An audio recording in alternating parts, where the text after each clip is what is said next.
Come on, Rina. Hindi ka mahuhulog. Ani Banjo na nakalahad ang isang palad na naghihintay sa kanya. Nagdadalawang isip kasi si Rina kung aakyat siya sa treehouse na kinababoonan nito. Natatakot ako, Banjo. Mahina niyang sabi. Hindi kita hayaang mahulog, I promise. Anitong nasa mga mata ang pananabik na makasama siya sa treehouse. Nakagat niya ang ibabang labi. Mas matindi ang pananabik niyang makasama ito, ngunit may phobia siya sa mataas na lugar. Isang taon pa lamang ang nakalipas na makita niya mahulog ang tatay niya habang umaakyat sa bundok. Lingid sa kaalaman nito ay sinundan niya ito. Kitang-kita niya kung paano ito bumulusok pa ibaba nang mawalan ito ng balanse. Libangan kasi nito ang umakyat sa matataas na lugar. Subalit ang minor obsession nitong iyon ay ang naging dahilan ng pagkamatay nito. Rina, muling hinikayat ni Banjo sa kanya nakalahadpati ng isang kamay. Come on with me. Madami akong kwento sa'yo. Sa pananabik na makasama ito, ay dahan-dahan nga siyang pumanik sa hagdang yawi sa kawayan. Nasa ikapitong baitang na siya nang mapatingin siya sa ibaba. Nahilo kaagad siya at napapikit. Mataas ang punong iyon na kinababoonan ng treehouse. Someday, we're gonna make a family. Nadinig niyang saad nito. Someday, we're gonna have a kids. Pansamantalang nakalimutan ng takot na itiningala niya ito sa itaas. Nauna kasi itong dumating kaya nakaakyat na ito nang dumating siya mula sa kanila. Kagagawa lamang ng treehouse na ipinagawa nito sa isang tauhan sa hasyenda. Noon din lamang siya nakaakyat doon. Bakit? Tanong niya. Gusto mo na ba akong maging asawa? Ramdam niyang pinamumulahan siya sa mukha matapos niyang sabihin iyon. 15 anyos pa lamang siya at si Banjo naman ay 17. Alam niyang napakabata pa nila para isipin ang mga bagay tungkol sa pag-aasawa. Wala na akong ibang nakikitang babae kundi ikaw. Nakangiting sagot nito. Pansamantala siya napahinto sa pagpanhik. Mahigpit na magkakahawak niya sa gilid ng hagdan dahil baka malaglag siya sa ibaba. Nanginig siya hindi dahil sa takot sa mataas na bahaging iyon, kundi sa nervyos dahil sa sinabi ni Banjo. Seryoso kaya ito sa sinabi niyang iyon? Masyado kang mataas, saad niya. Oo, dahil nandito ako sa treehouse. Nakangiting sabi nito. Hindi yun ang ibig kong sabihin. Muli siyang tumingala. Masyado kang mataas dahil mayaman ka at simpleng tao lang ako. Anak si Banjo Villanueva ng pinakamakapangyarihang pamilya sa bayang iyon ng San Isidro. Samantalang siya ay anak lamang ng magsasakang wala namang sariling lupa. Nakikitira lamang sila sa isang bahagi ng lupain ng pamilya nito at nakikisaka. Ikaw lang ang nag-iisip niyan. Anitong akmang bababa na upang tulungan siya. Ngunit pinigilan niya ito. Wag na. Ani niyang ikinatigil nito. Aakyat ako. Pipilitin ko maabot ang kinababoonan mo. Pipilitin ko. Pilit nga niyang nilabanan ng takot. Pilit niyang nilakasan ng loob at wala siyang ibang inisip kundi ang makapantay kay Banjo. And she made it. Laking tuwa niya nang makarating siya sa itaas. Tuwang-tuwa siyang nakayakap dito. See? Sabi naman nito. Kaya mo naman pala. Now that we are together in our little home, pag-usapan naman natin kung paano papakainin natin ang ating mga anak. Natatawang kinuwat niya ito ng pinos sa may tiyan. Wala pa tayong trabaho. Magkakaroon ka agad ako ng trabaho kapag nakapagtapos ako ng studies ko dahil ikaw ang inspirasyon ko. Tumingin pa ito sa itaas habang nangangarap. Napangiti siya habang pinagmamasdan ito. Ito na yata ang pinakagwapong lalaki na kilala niya sa San Isidro. Mestizuhin ito, maputi at matangkad. He had round eyes, well-pointed nose at thin and sensual lips. Madalas nitong sabihin sa kanya na maganda siya. Morena, simple pero magandang-maganda at bagay daw dito maging prinsesa nito. Hindi siya gaano matangkad, ngunit gusto naman daw nito ang pagiging cute niya. Gustong-gusto nitong pinipisil ang ilong niya at dadampian ng mga labi nito ng mga labi niya. Maya-maya ay biglang naglaho ang ngiti sa mga labi niya. Graduating na ito ng high school. Samantalang siya ay hindi nakatuntong ng third year high school. Nang mamatay ang tatay niya ay wala nang katulong ang nanay niya sa paghahanap buhay. Mag-isa na ito nakikitrabaho sa farm nila Banjo at hindi sapat ang kinikita nito para mapag-aral siya. Paano na lang pag hindi ako nakapagtapos? Naluluha niyang tanong. Mas lalong hindi na kita kayang abutin. Magugustuhan mo pa kaya ako? Bakit naman hindi? Maingat nitong hinaplos ang magkabilang pisngi niya. Maraming magaganda at mayayamang babae na magkakandara pa sa'yo. Sabi pa niya. Wala naman akong ipanlalaban sa kanila. Pinisil nito ang tungkil ng ilong niya. Here you go again. Nai-insecure ka na naman kaagad samantalang wala namang dahilan para ma-insecure ka. Mas maganda ka kaysa sa kanilang lahat, okay? Walang babaeng makakatalo sa'yo dahil ikaw ang prinsesa ko. Kinilig siya sa sinabi nito. Maya-maya ay may dinukot ito sa bulsa. Kwintas mo yan ha. Nagtatakang saad niya nang isuot iyon sa kanya. Baka hanapin ito ng mama mo. Sa'yo na to. Ani sa kanya. Para lagi mo akong maaalala. Pagkatapos ay niyakap siya nitong muli. Niyakap din niya ito nang may ngiti sa kanyang mga labi. Kung may isang tao mang makakapagbigay ng matinding kaligayahan sa kanyang batang puso, ay walang iba kundi si Banjo. Her young heart whispered his name. Dito tayo magpapatayo ng sarili nating bahay, Rina. Usal nito habang magkayakap pa din sila. We're gonna have 5 kids. 3 boys and 2 girls. Ngayon pa lang ay umpisahan mo na mag-isip ng magagandang pangalan para sa kanila. Napangiti siya ng madinig. Lalo pa niyang isiniksik ang katawan niya sa katawan nito. Naghiwalay lamang sila sa isa't isa nang may maulinlang boses na tumatawag dito. Banjo! Ani ang tinig ng lalaki. Nagkatinginan sila.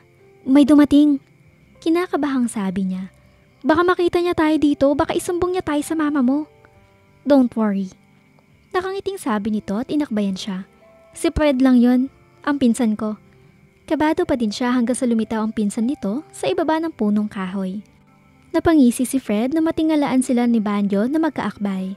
Pinsan, ano ba namang katsipan yan? Malakas na tanong ni Fred. Di ba anak ng trabahador nyo sa hasyenda ang pinagtitiripan mong yan? Insan naman, ang daming magagandang babae dyan para magtiyaga ka kay Rina. Fred, wala namang bastusan. Tila naiinis na saad ni Banjo. Girlfriend ko si Rina. Girlfriend mo na? Napamulagat ito ang sabi. Alam ba ni Tita Brenda? Tukoy nito sa mama ni Banjo. Hindi pa. Sagot naman ni Banjo. Ipapaalam ko din naman sa kanya when the right time comes. Kapag nalaman niya ngayon ang mga bagay na to, ikaw lang paghihinalaan ko nagsabi sa kanya. Lalong napangisi na nakakaloko si Fred. Noon pa ito kinukwento ni Banjo sa kanya. Anak daw ito sa pagkadalaga ng panganay na kapatid na mama ni Banjo at sa kanila na halos lumaki ng maulila ang mga magulang. Parang anak na din daw ang tuwing ng mama ni Banjo dito.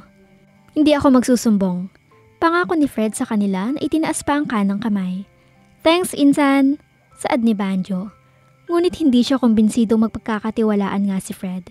Sa mga ikinukwento sa kanya ni Banjo tungkol dito, duda siyang hindi ito makakatiis na magtago ng sikreto. Kinagabihan ay nasupresa si Rina nang maging bisita niya ang mama ni Banjo, si Mrs. Brenda Villanueva. Ma'am? Gulat na saad ng nanay niya nang mapagbuksan nito sa pinto ang babae. Tuloy po kayo. Nagluluto siya noon sa kusina ngunit nang marinig niya ang tinig nito ay napahango siya sa sala. Nagulat din siya nang makita ito at talagang humanga siya sa taglay nitong ganda. Kinaiinggitan ito ng ibang mayayaman sa San Isidro dahil sa kagandahan at kinis ng balat nito. Ayon kay Banjo, nabiyuda ito nang atakihin sa puso si Mr. Villanueva. Nasulyapan niya ang magarang sasakyan ni Mrs. Villanueva sa tapat ng kanilang maliit na bahay na binabantayan ng sarili nitong driver. Rina, maghanda ka na maiinom para kay ma'am. Natatarantang utos ng nanay niya. Hindi marahil nito inaasahang magagawa silang sadyain sa bahay nito. Hindi ito basta-basta pumupunta sa bahay ng trabahador kung hindi importante ang sadya nito. Tatalikod na sana siya upang sundin ang pinag-uutos ng nanay niya nang marinig niya ang sumunod na sinabi ni Mrs. Villanueva. Huwag ka na mag-abala. Saad nito. Hindi ako magtatagal.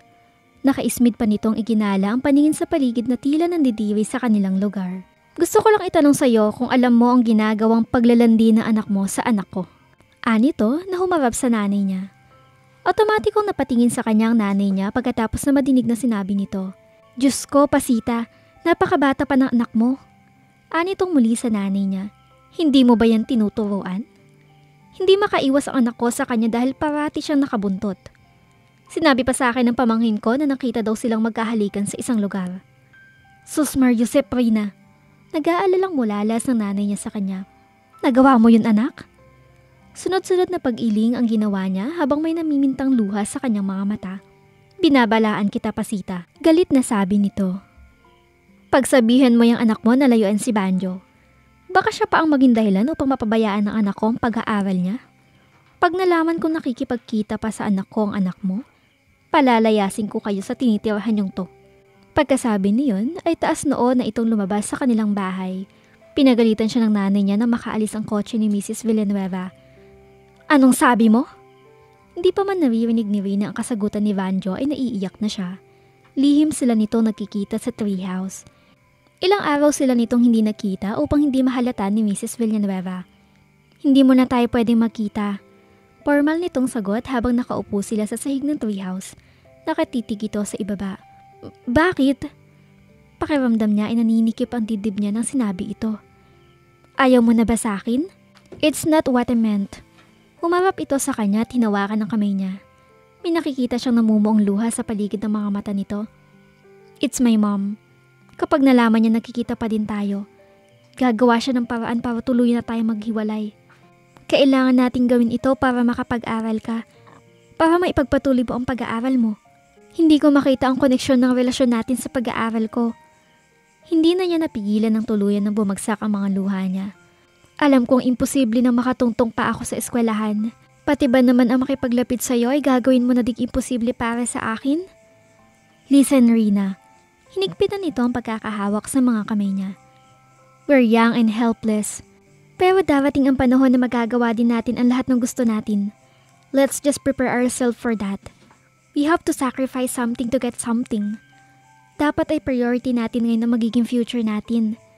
Do you understand what I'm trying to say? Tinitigan siya nito ng diretso sa kanyang mga mata. Gusto mong magtapos muna ng pag-aaral? Pagbibigay kahulugan niya sa sinabi nito. Ngunit hindi talaga niya kayang pigilan ang tumutulo niyang pagpatak ng luha.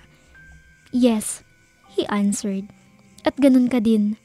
You have to finish your study first. Imposible yon. He smiled bitterly, then wiped her tears. Madaming imposibleng bagay dito sa mundo na magagawa nating posible. Gagawa ako ng paraan. Just promise me na mag-aaral kang mabuti. Napaawang ang labi niya sa nadinig. Hindi siya makapaniwalang seryoso ito sa mga sinasabi nito. Para na itong matanda akong magsalita. Para na itong matured at responsable. Hindi katulad ng ibang kaedad nito na childish pa din at pilyo kung kumilos. Ngunit naisip naman niya kung saan naman ito kukuha ng pera para tulungan siya makapag-aral. Si Yaya Narsing, siya ang mag-aabot sa'yo ng pera. Tinukoy nito ang babaeng madalas nitong ibida sa kanya. Sa pagkakaalam niya, mahigit 40 anyos na ang edad ng yaya nito. Minsan tuloy ay gusto na niya lang isipin na mas malapit pa si Banjo kay Yaya Narsing kaysa sa sarili nitong ina dahil ang yaya nito ang madalas na bukang bibig nito. Nagkausap na kami at sinabi ko na sa kanya ang mga dapat gawin. Pagpapatuloy ni Banjo. Nung una ay ayaw niyang pumayag dahil sa takot kay mama ngunit napapayag ko din siya. Nakagat niya ang ibabang labi. Kung totoo ang sinasabi nito, hindi niya alam kung ano magagawa ng mama nito kapag nalaman ang bagay na iyon. Halos lahat na nagtatrabaho sa asyenda nila Banjo ay iisa ang komento. Mata pobre at masungit si Mrs. Villanueva. Masyado daw itong mahigpit sa mga trabahador. Kagaya din ng paghihigpit nito kay Banjo. I hope you understand kung hindi man ako magpapakita sa iyo ng matagal. Hinging paumanhin ni Banjo sa kanya. Pagkatapos ng graduation ko ay luluwas na ako ng Maynila. Doon na ako mag-aaral ng kolehiyo. Baka hindi ako makauwi ng madalas dahil iyon ang gusto ni mama. Pero dadalaw-dalawin naman ako ni Yaya Narsing dahil siya ang magdadala ng mga pangangailangan ko.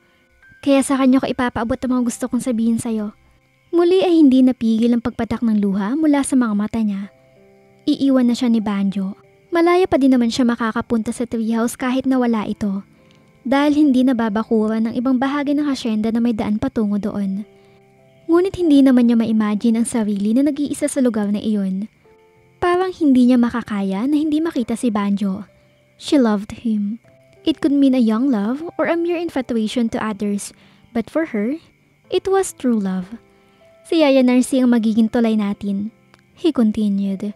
Siya ang magbibigay sa iyo ng sulat ko. Ng pera para sa pag-aaral mo at ng iba pa. I promise you I'll stick to our dreams no matter what. Pangako pa nito sa kanya. Hindi mo ko ipagpapalit sa ibang babae? Sisinghot-singhot niyang sabi. Nope. Anito. Sabay iling ng ulo. Promise. Promise. Niyakap siya nito ng mahigpit. Nang bigla ay naramdaman niyang nabasa ang itaas na braso niya, nangangahulugan lamang na umiiyak din pala ito. At dito po natatapos ang kabanata na ating kwento. Huwag kalimutang i-like, i-share at mag-subscribe para updated ka sa susunod na episode. Kita-kits sa next chapter!